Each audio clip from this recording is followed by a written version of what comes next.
I am Dan of Dan's Motorsports Timing, and I run the Stratocross events out here and the Stratotech events. I started this back in 2022.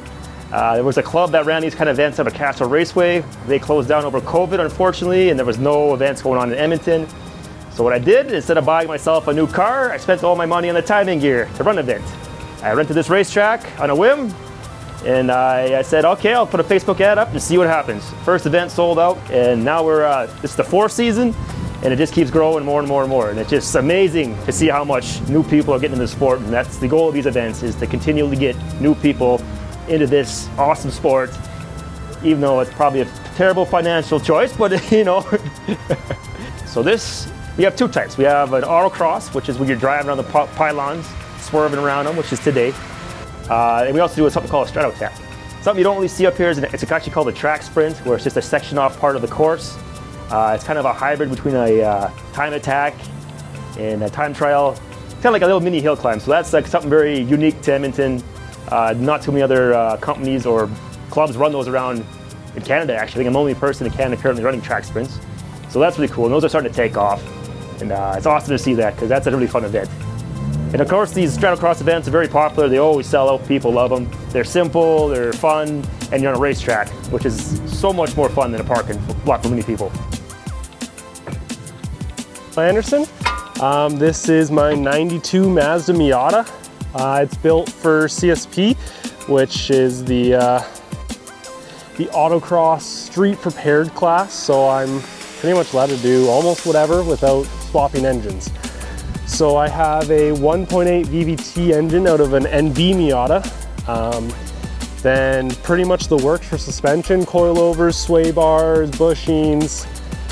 And then I decided to get a little crazy and slap some 275 A7s on it. It's fun. Hi, I'm Peter Anderson, and this is my 1990 Mazda Mianda, I call her. It has a V6 Honda motor in it, J35, so it's pushing out about 240 horsepower. It's got complete suspension work done, front, back aero, pretty much every modification you can do to a race car. So it's been a lot of fun to drive, and it's been a bit of a learning curve how to figure out how to drive this thing, but it's starting all to come together. It's actually out of a 2004 Honda Odyssey. Oh, nice. Yeah. Old minivan motor and a little Miata. How much does it weigh?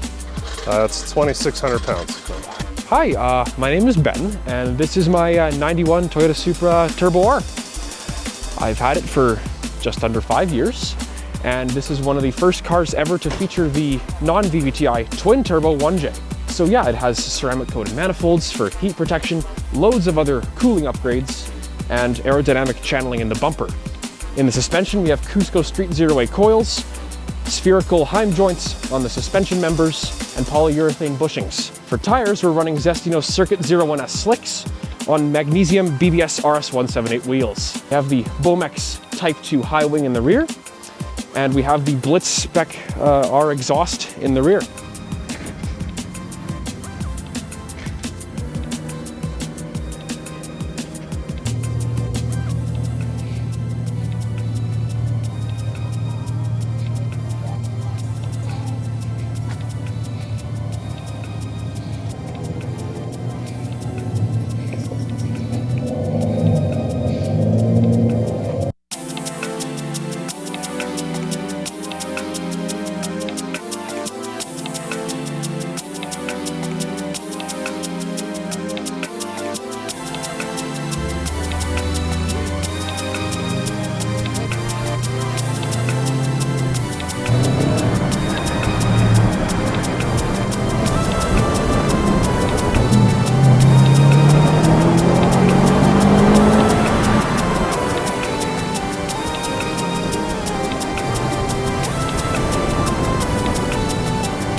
casual P3 in performance class right now. Don't know how long it'll last, but as long as I keep the tires hot, we are good to go.